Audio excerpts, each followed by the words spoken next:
जिया हाओ की आंखें सिकुड़ गईं जब उसने अजीब नजर को महसूस किया। उसके ऋषि की दिव्य आंखें सक्रिय हो गईं।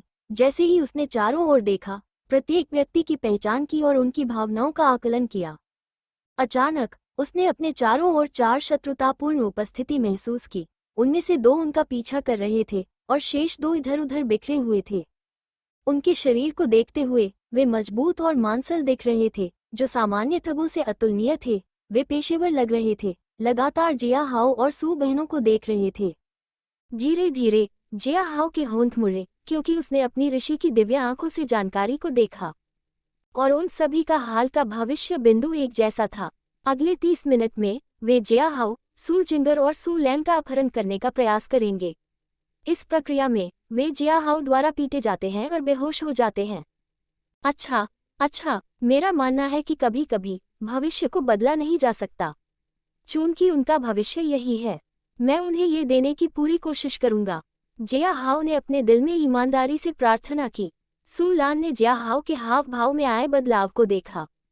क्या है हाओ प्र? ओह, कुछ खास नहीं, बड़ी बहन लान। जिया हाओ ने अपना सिर हिलाया। मैं सोच रहा था, हम कहाँ खाने जा रहे हैं? मुझे पास में एक रेस्टोरेंट पता है। वे स्वादिष्ट हॉटपॉट परोसते हैं। सू जिंग रा ने कहा।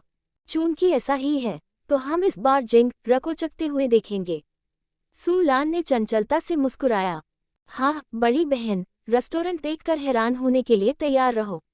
सू जिंग रा मुस्कुराए। जब वे मॉल से बाहर निकले तो जिया हाओ ने अपने कदम रोक दिए और चारों ओर देखा। उनमें से दो पहले से ही हमारी कार के चारों ओर पहरा दे रहे हैं। मेरे पीछे उन चार को जोड़ने पर कुल 6 हैं। मुझे उन्हें अकेले ही सुलझाना है। आह बड़ी बहन लान, मैं कुछ सोच रहा था। जिया हाओ ने अपने कदम रोक दिए। क्या तुम मेरे लिए क्रोकेट जैसा कुछ खरीद सकती हो? मुझे थोड़ी भूख लग रही है। तुमने हमें तब क्यों नहीं बताया जब हम उस दुकान के पास से गुजरे थे? सू जिंगर ने आह भरी। मुझे तब भूख नहीं लगी थी। मुझे अभी भूख लग रही है। जिया हाओ ने उचित उत्तर दिया। चिंता मत करो, मैं वापस जाकर तुम्हारे लिए एक खरीद कर लाऊंगी। सू लान मुस्कुराए। अब तुम कहो, शायद मुझे भी आइसक्रीम ले लेनी चाहिए। जिंगर, तुम्हें भी सिस्टर लान के साथ जाना चाहिए। जिया हाओ ने कहा। क्यों? मेरे पैर थक गए हैं। ठीक है, क्योंकि तुम सिस्टर लान को स्वाद लेने में मदद कर सकती हो और अपने लिए भी कुछ ले सकती हो। जिया हाओ ने अपनी इच्छाओं के पौधे से थोड़ी ऊर्जा का उपयोग करने का फैसला किया, जिससे उसके शब्द और अधिक विश्वसनीय हो गए। उफ, अगर तुम कहती हो, मैं जा रही हूँ। सू जिंगर ने अपना सिर रगड़ा और सू लान के पीछे चली गई। उन्हें वापस जाते देख जिया हाओ ने राहत के साथ सिर हिलाया। कम से कम मॉल में तो वे उनके साथ कुछ करने की कोशिश नहीं करेंगे। अब पहले इन दो कमीनों से निपट लेते हैं। अपनी उंगलियों को चटकाते हुए जिया हाओ कार की ओर चल पड़ा। जैसे ही वह कार का दरवाजा खोलने वाला था, बगल की कार से दो मजबूत आदमी उतरकर जिया हाओ की ओर चल पड़े। क्या तुम जिया हाओ हो? जिया हाओ ने अपना सिर उठाया और उलझन में जवाब दिया। हाँ, तुम कौन हो? हे, उसे पकड़ो। जिया हाओ ने अपनी बांह घुमाते हुए आह भरी। हे, हमने ज्यादा बात भी नहीं की और तुम पहले ही हमला करने लगे। लेकिन फिर यह मेरे लिए अच्छा है। मेरा समय बचाने के लिए धन्यवाद। जिस क्षण जिया हाओ की मुट्ठी गिरी, उस आदमी को लगा जैसे किसी ने उसके हाथ पर हथौड़े से वार किया हो। आह, उसका हाथ पकड़ते हुए दो बदमाशों में से एक को लगा जैसे दर्द से उसका दिमाग चकरा रहा हो। हालांकि अगले ही पल उसने देखा कि जिया हाओ ने उसके चेहरे पर सीधा मुक्का मारा। तारानकन धमाका। तारानकन। दूसरा गुंडा तब अवाक रह गया जब उसने अपने साथी के नथुने से खून की दो धाराएं निकलती देखी। आखिरकार उसकी सजगता काम करने लगी और उसने अपना चाकू निकाला, जिया हाओ को छुरा घोंपने की कोशिश की। हालांकि जिया हाओ और भी तेज था। एक कदम भी आगे बढ़े बिना उसने दूसरे व्यक्ति पर जोरदार वार किया। उसकी कच्ची शारीरिक शक्ति पहले से ही एक सामान्य इंसान से ज्यादा थी और वह गोल्डन अरहत वज्र बॉडी आर्ट की शुद्ध यांग ऊर्जा का उपयोग भी नहीं कर रहा था। ह्यूक। जिया हाओ की मुट्ठी सीधे उस गुंडे की सौरजाल पर लगी, जिससे वह तुरंत अपने घुटनों पर गिर गया। जेस हाओ ने अपने बालों को पकड़ते हुए ठंडी आवाज में बोला। अपने साथियों को अभी यहाँ बुलाओ। क्या? मैंने कहा था कि बाकी 4 कमीनों को बुलाओ। या तुम्हें एक और पिटाई की जरूरत है न? ये कहते हुए जिया हुआ ने उसके सिर से बालों का एक गुच्छा नोच लिया, जिससे वह आदमी चीखने लगा। लेकिन इससे पहले कि वह चीख पाता, जिया हाओ ने उसका मुंह बंद कर दिया, जिससे वह चुप हो गया। आह, ठीक है, मैं करूंगी। जिया हाओ की ठंडी निगाहों को देखकर उस आदमी के दिल में डर पैदा हो गया। उसे यकीन नहीं हो रहा था कि उसके सामने खड़ा नौजवान उसके बॉस से भी ज्यादा डरावना है। कांपते हाथों से उसने किसी को फोन किया। अरे, वापस, वेन में, अभी, कुछ जरूरी काम है। जैसे ही उसने ये कहा, जिया हाओ ने फोन छीन लिया और कॉल खत्म कर दी। इससे पहले कि वह आदमी हिल पाता, जिया हाओ ने उसके सिर के पिछले हिस्से पर वार किया, जिससे वह बेहोश हो गया। 2 खत्म हो गए, 4 और बाकी हैं। जिया हाओ ने उनके शवों को उठाया और वैन में डाल दिया। उसे ज्यादा देर तक इंतजार नहीं करना पड़ा, इससे पहले कि वह शॉपिंग मॉल में देखे गए 4 संदिग्ध लोगों को देख पाता। जैसे ही वे वैन की ओर वापस आए, वे एक दूसरे को उलझन में देखने लगे। आखिर क्या हुआ? हम उन 2 लड़कियों को पकड़ने वाले थे। वे 2 कमीने कहाँ हैं? हम, इधर देखो। उनमें से एक ने जमीन पर खून की बूंदों की ओर इशारा किया, जिससे सभी घबरा गए। उन्होंने तेजी से अपने चाकू निकाले और वैन को धीरे धीरे खोला। चूंकि वैन में काले शीशे लगे थे, इसलिए वे अंदर कुछ भी नहीं देख पाए। हालांकि चूंकि वे सभी अपनी वैन पर ध्यान केंद्रित कर रहे थे, इसलिए उन्होंने जिया हाओ को उनके पीछे चुपके से आते नहीं देखा। अरे, तुम क्या कर रहे हो? वे चारों चौंक गए और पीछे मुड़े। हालांकि उनमें से 2 ने अपने चेहरे के सामने केवल मुट्ठी देखी, क्योंकि उन दोनों को जिया हाओ ने एक ही समय में मुक्का मारा था। तारानकन पाओ, पाओ, तारानकन। उनमें से 2 पीछे की ओर उड़ गए क्योंकि उनके सिर का पिछला हिस्सा वैन से टकराया। तुरंत वे बेहोश हो गए। बाकी 2 लोग जिया हाओ को चाकू मारने की कोशिश करते हुए अपने चाकू घुमाते हुए अचेत हो गए। हालांकि जिया हाओ ने तेजी से उनकी कलाई पकड़ ली, जिससे उनके हमले पूरी तरह से रुक गए। अरे, ये कमीना कौन है? वह इतना शक्तिशाली कैसे हो सकता है? शक्तिशाली? जिया हाओ ने हंसते हुए कहा।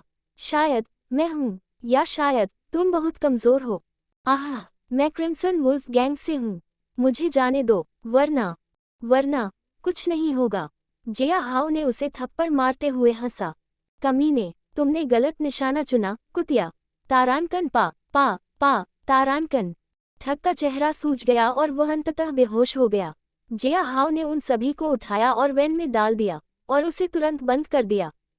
जिया हाओ, तुम क्या कर रही हो? आह, बड़ी बहन लैन, तुम वापस आ गई। तुम्हें थोड़ा पसीना आ रहा है। तुम इतनी देर तक बाहर क्यों रही? सू लैन ने चिंता से पूछा। और इससे पहले कि उसकी नज़र जिया हाओ की खून से सनी मुट्ठी पर पड़ती, जिया हाओ ने उसे अपनी पीठ के पीछे छिपा लिया। और क्या तुम्हें क्रोकेट मिला? बेशक, सू जिंगर ने सिर हिलाया और उसे जिया हाओ को दे दिया। जिया हाओ ने क्रोकेट उठाते समय अपनी पीठ पर लगा खून पोंछ लिया था। अच्छा, ये बहुत कुरकुरा है न? सू जिंग रा ने भी एक खाया, क्योंकि वे सभी कार में वापस आ गए। सू लान कार चला रही थी, सू जिंग रा उसे दिशा निर्देश देती रही। जल्द ही वे एक अच्छे रेस्टोरेंट में पहुंच गए। मैं मसालेदार सूप पकौड़ी मंगवाऊंगी, बेशक अतिरिक्त मसाले के साथ, सू जिंग रा ने आदेश दिया। मैं वही लूंगी, बेशक। जिया हाओ मसालेदार भोजन के लिए मना नहीं करेगी। आखिर मसाले के बिना जीवन कैसे हो सकता है? वास्तव में, जिया हाओ, मैंने ये तुम्हारे लिए खरीदा है। मुझे आशा है कि तुम्हें ये पसंद आएगा। सू लान ने मुस्कुराते हुए एक छोटा सा डिब्बा निकाला और उसे जिया हाओ को थमा दिया। जिया हाओ ने इसे खोलते ही आश्चर्यचकित हो गया। ट्रिनिटी की घड़ी, ये महंगी है। उसे वास्तव में मैकेनिकल घड़ी पसंद आई, जो उसकी कलाई पर बिल्कुल फिट बैठती थी।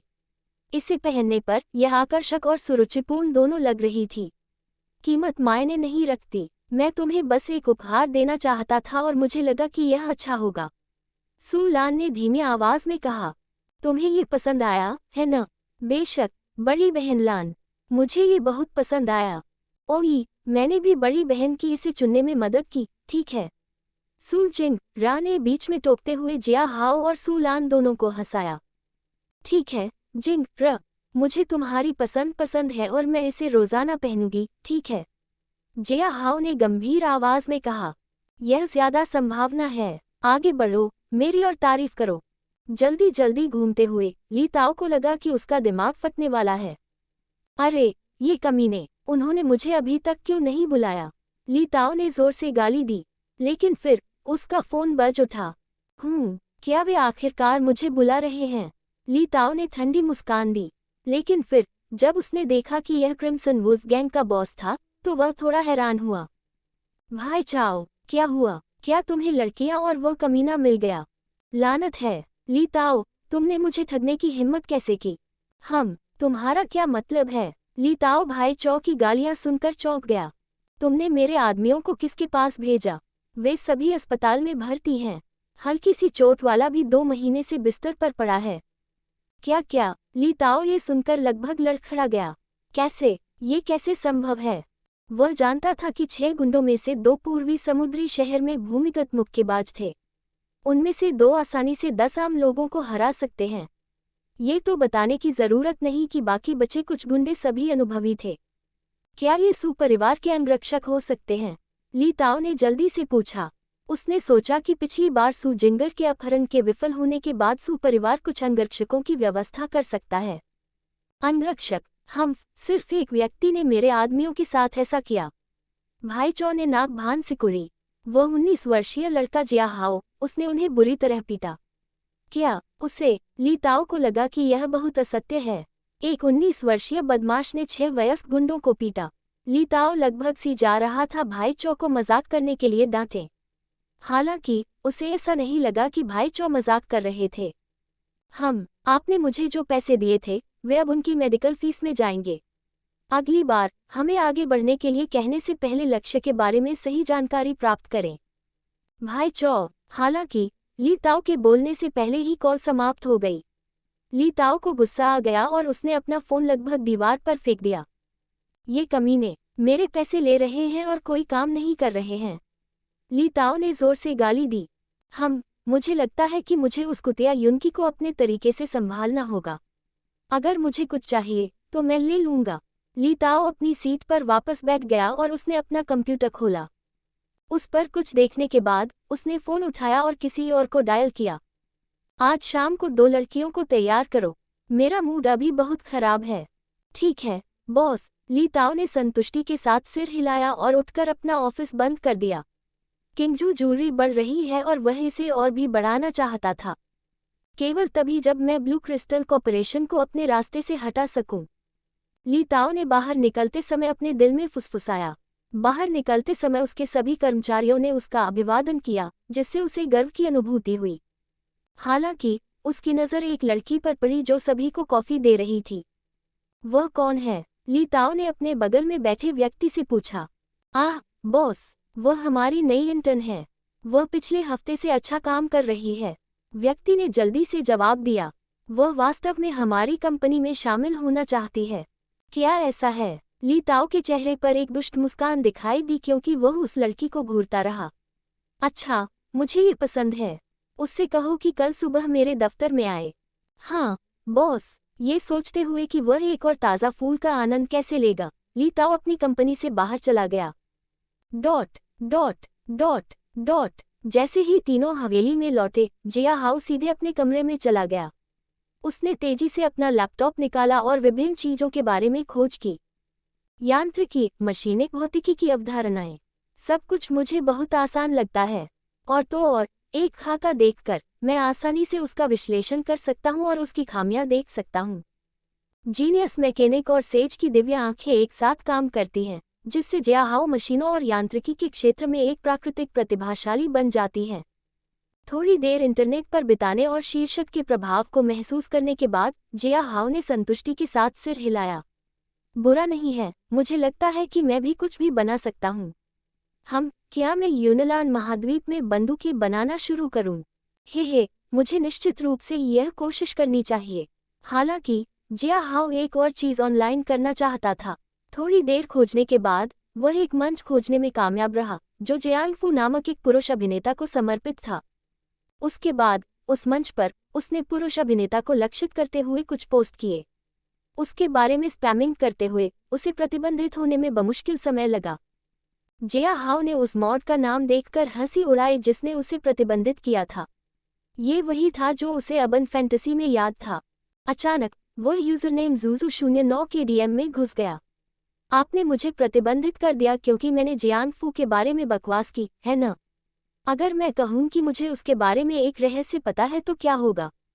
जिया हाओ ने पूरे 10 मिनट तक इंतजार किया। उसके बाद ज़ुज़ु 09 ऑनलाइन आया और जिया हाओ को जवाब मिला। बेकार व्यक्ति, जियांगफू के बारे में आपको किस तरह का रहस्य पता है? हम बहुत सारे रहस्य हैं। उदाहरण के लिए, वह यहाँ किस ऑल्ट आईडी का उपयोग करता है?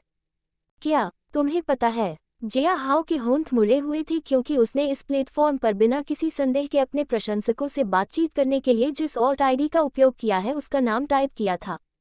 लानत है, मुझे लगा कि केवल मुझे ही इसके बारे में पता है। तुम्हें ये कैसे पता चल सकता है? बेशक, मुझे उसके बारे में एक और रहस्य पता है। तुमने कभी उसकी वैकल्पिक आईडी को हैक करने की कोशिश नहीं की, है न?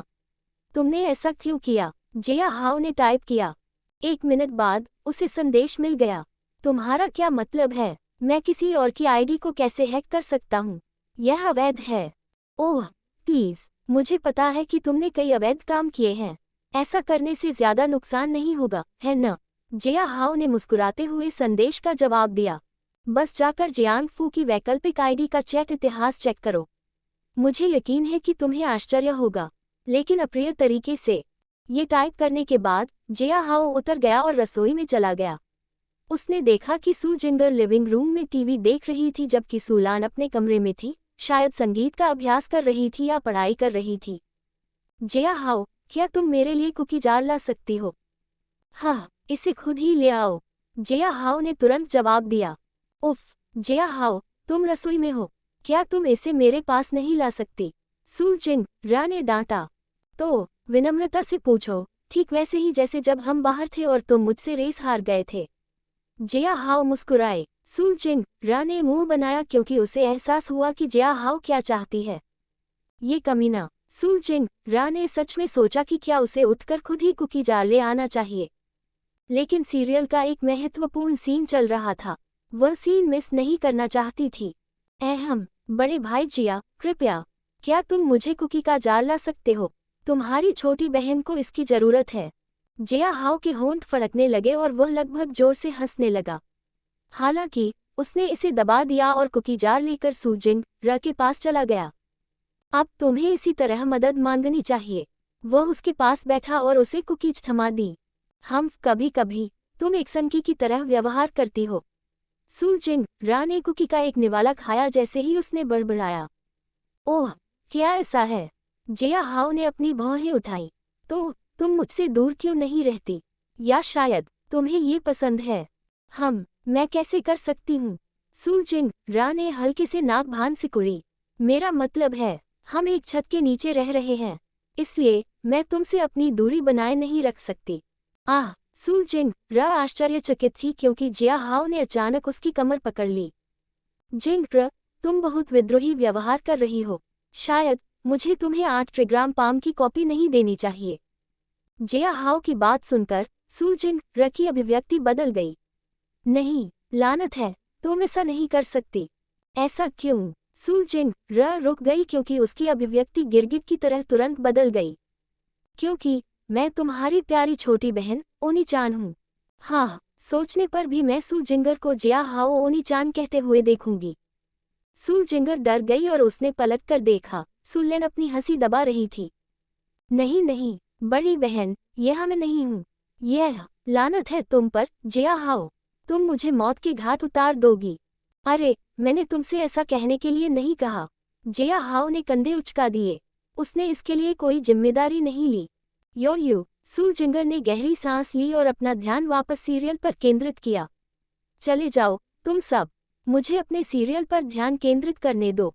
हे, मुझे भी इसे देखने दो। जिया हाओ सू जिंगर के पास बैठी रही, दृश्य देखती रही। लगभग आधे घंटे बाद जिया हाओ उठ गया। वह बिल्कुल भी शर्मिंदगी बर्दाश्त नहीं कर सका। उफ, इस दुनिया के सीरियल बहुत बोरिंग हैं। कथानक मेरे नायक होने से कहीं ज्यादा पूर्वानुमानित है। अपने कमरे में वापस जाते हुए जिया हाओ ने फिर से अपना लैपटॉप खोला। उसने देखा कि उसका डीएम पहले से ही संदेशों से भरा हुआ था। बकवास, ये कैसे संभव है? जियांगफू ऐसा कैसे कर सकता है? क्या वह टिया अभिनेत्री को डेट नहीं कर रहा था? उसने लू शांगजन को अपने दिक की तस्वीरें क्यों भेजी?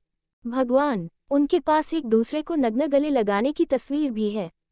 ये बहुत हॉट है। यो तुम उनके बारे में ज्यादा जानते हो, है ना? मुझे बताओ। हेलो, क्या तुम ऑनलाइन नहीं हो? भगवान, तुम कहाँ जा रहे हो? जिया हाओ ने देखा कि संदेश लगातार स्पैम हो रहे थे। उसके बाद उसने जवाब दिया, पुष्टि करते हुए कि जियांग फू और लू शानगजिन समलैंगिक संबंध में थे। उसे यह खबर पता थी क्योंकि वह पहले ही अर्बन फैंटेसी में इतना आगे खेल चुका था। ये कुछ ऐसा था जो आधे साल बाद ही पता चलेगा, जिससे मनोरंजन जगत में हलचल मच जाएगी। हालांकि जिया हाओ के पास सुजू 09 को ये खबर बताने का एक और कारण था।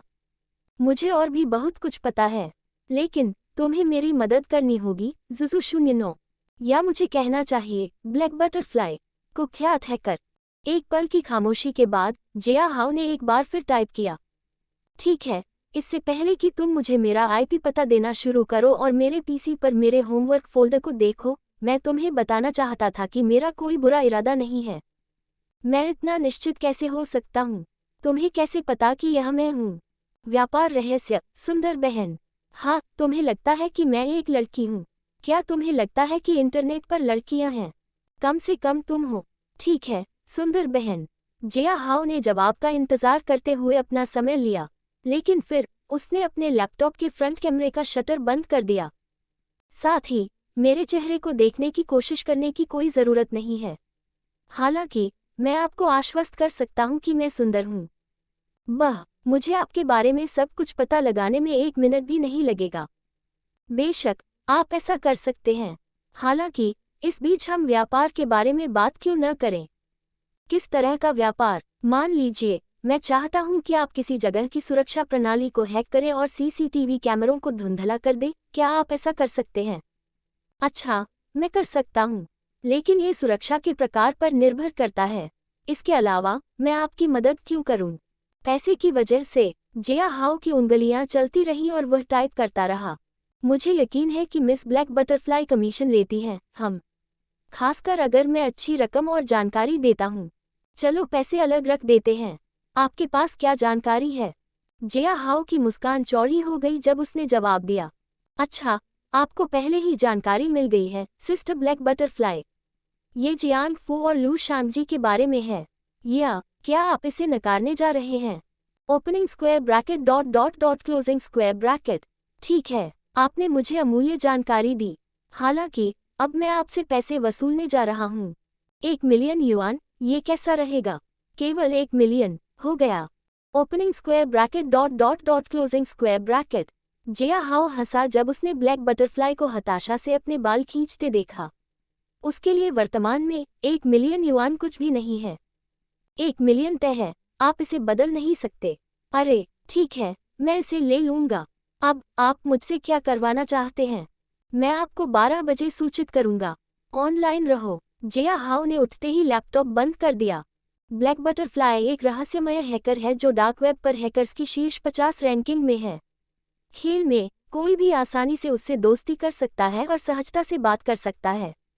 दोस्ती का स्तर बढ़ने के बाद कोई भी आसानी से ब्लैक बटरफ्लाई की पसंद प्राप्त कर सकता है, और उसे पैसे देकर कोई भी व्यक्ति आसानी से उन कई खोजों के संकेत प्राप्त कर सकता है जिनमें वह फंस जाता है।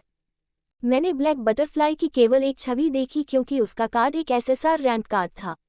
केवल उसकी पीठ, लेकिन वह एक बहुत ही सुंदर लड़की है, यद्यपि बीमार है। अब मैं यहाँ हूँ, मैं निश्चित रूप से उससे मिलने जा रहा हूँ। वह एक अनमोल सहयोगी है जो मुझे एक और उपलब्धि दिला सकती है, जिया हाओ ने सोचा। सू परिवार के साथ हार्दिक रात्रिभोज करने के बाद जिया हाओ ये कहते हुए बाहर चला गया कि वह एक दोस्त के यहाँ सोएगा घर। सू युनकी को जिया हाओ पर ज्यादा शक नहीं हुआ।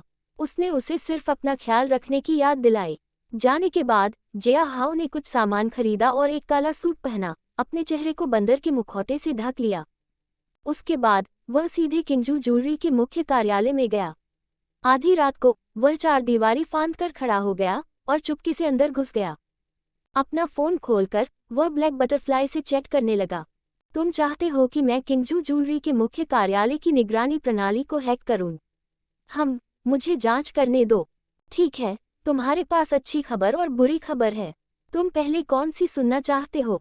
जिया हाओ ने अच्छी खबर टाइप की और उसके बाद उसे लगभग तुरंत जवाब मिल गया। अच्छी खबर, किंजू ज्वेलरी की प्रणाली को हैक करना आसान है।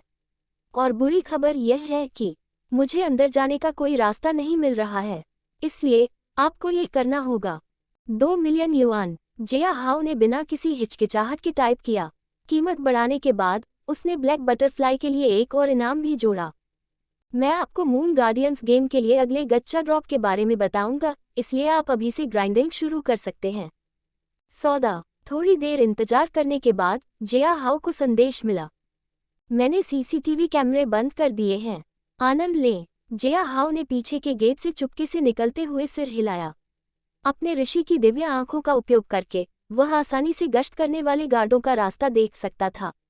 उसकी गति पहले से ही तेज थी क्योंकि उसने जल ले जाने वाले चरणों का उपयोग किया था। जैसा कि नाम से पता चलता है, ये बौद्ध शिष्यों के लिए एक प्रशिक्षण पद्धति है जो पहाड़ के आधार से मठ तक पानी ले जाते हैं। पानी की मोटी बाल्टी ले जाते समय उन्हें सुनिश्चित करने की जरूरत होती है कि वे पर्याप्त तेज हों, साथ ही पानी न गिरने का भी ध्यान रखें। तो यह एक प्रशिक्षण पद्धति है जो मानव शरीर की चपलता और संतुलन को परिष्कृत करती है। इसलिए जिया हाओ ने ली ताओ के कक्ष में जल्दी से पहुंचने के लिए यहां तकनीक का उपयोग किया। जैसे ही वह आसानी से गार्डों को पार कर गया, वह कार्यालय में प्रवेश किया और ब्लैक बटरफ्लाई को वापस संदेश भेजा।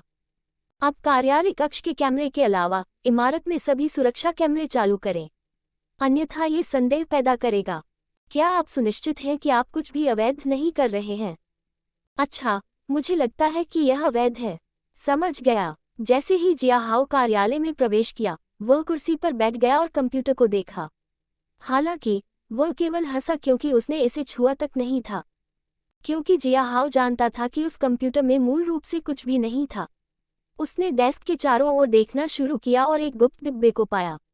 जैसे ही उसने इसे खोला, उसे एक डिजिटल लॉकर मिला जो अत्याधुनिक तकनीक जैसा लग रहा था। अपनी अंगुलियों को चटकाते हुए जिया हाओ ने इसे टाइप करने से पहले एक पल के लिए पासवर्ड के बारे में सोचा। कुकमास्टर 007। खेल के मूल बुरे अंत में सू लान ली ताओ के दुर्व्यवहार को और बर्दाश्त नहीं कर सकती थी, इसलिए वह कुछ जानकारी इकट्ठा करने के लिए उसके कार्यालय में घुस गई।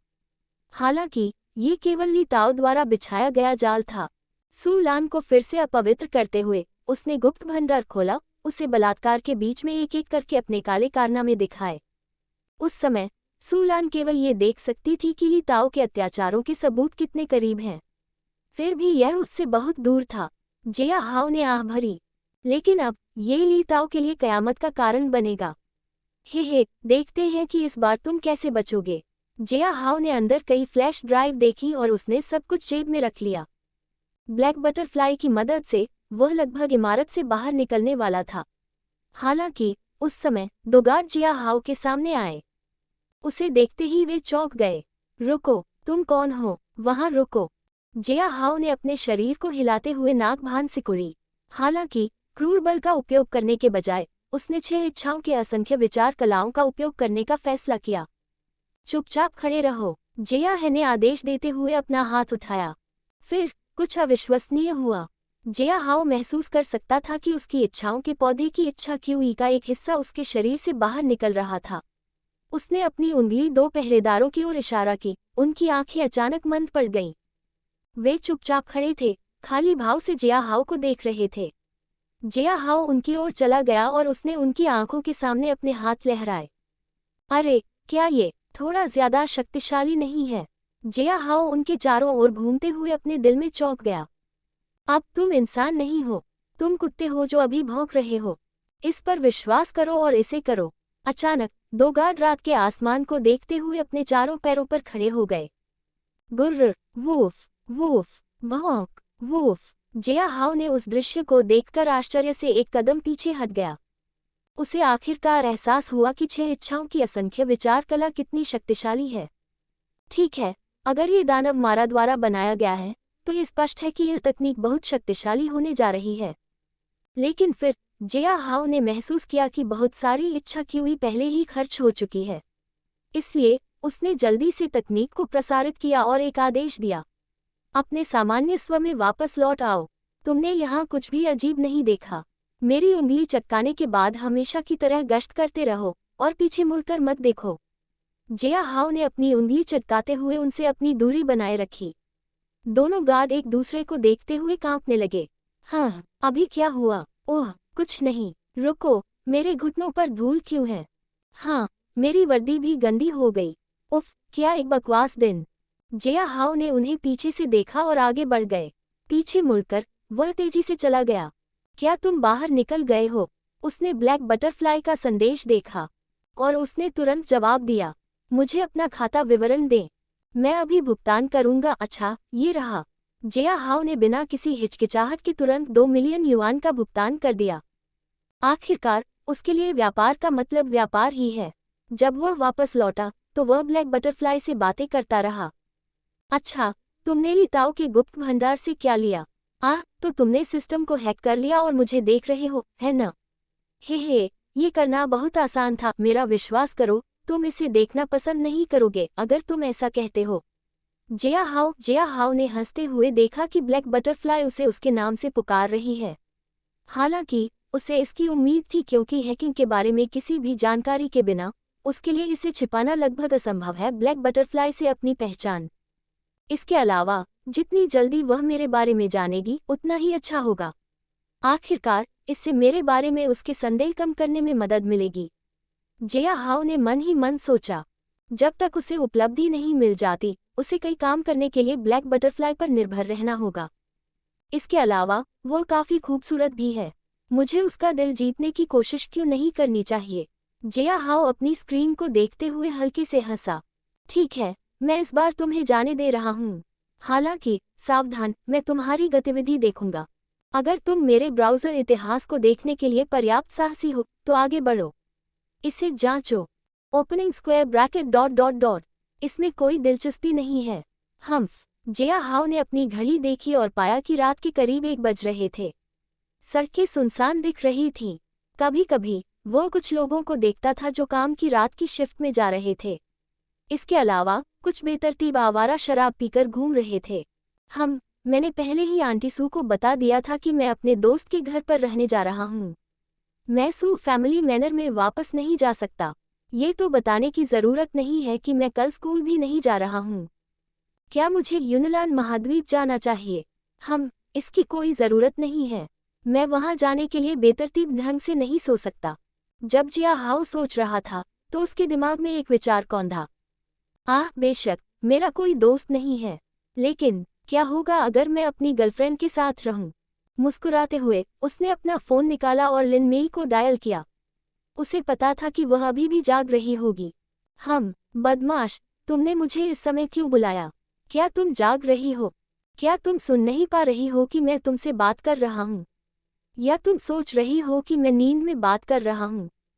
अच्छा, मैं थोड़ी परेशानी में हूँ। मुझे आश्चर्य है कि क्या मैं तुम्हारे यहाँ आकर सो सकता हूँ?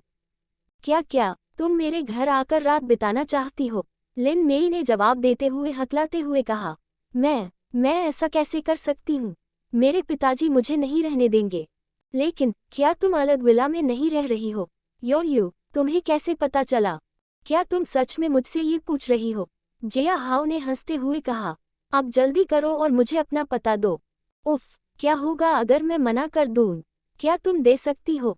एक नौकरानी को अपने मालिक को मना करने का कोई अधिकार नहीं है, क्या तुम्हें नहीं पता? बदमाश, तुम नरक में सड़ने जा रहे हो। मुझे वहाँ की सेक्सी राक्षसी और सक्कुबस से कोई आपत्ति नहीं होगी, तुम्हें पता है। हाँ, चलो मैं तुम्हें अपना पता देता हूँ। साथ ही चूंकि तुम आ रही हो तो मेरे लिए डार्क चॉकलेट आइसक्रीम का एक टब ले आओ। ठीक है प्रिय, और जल्दी आओ। हे, तुम बहुत उत्सुक हो, है न? लेकिन कॉल पहले ही समाप्त हो गई, जिससे जिया हाओ हंस पड़ा। तैयार होकर उसने लिन मेई के पते पर जाने से पहले कुछ चीजें खरीदी। उसका विला स्वाभाविक रूप से एक आलीशान आवासीय क्षेत्र में था, जैसे सू फैमिली मेंशन। वह सुरक्षा से बचते हुए क्षेत्र में घुस गया और पीछे से लिन मेई के विला के बगीचे में कूद गया। आखिरकार वह अभी भी यहाँ वहाँ कुछ नाइट गार्ड देख सकता था। उसके पिता ने शायद उन्हें लिन मेई की सुरक्षा के लिए यहाँ छोड़ा था।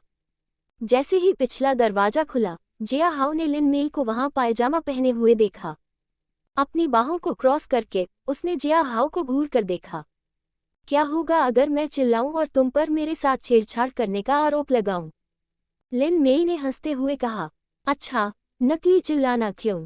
मैं तुम्हारे आरोपों को सच साबित कर सकता हूँ। क्या बिगल है? लिन मेई जिया हाओ के भद्दे शब्दों को सुनकर शर्मा गई। पलटकर उसने उसे अंदर आने का इशारा किया। बुरा नहीं है, तुम यहाँ अकेले रह रहे हो, है न?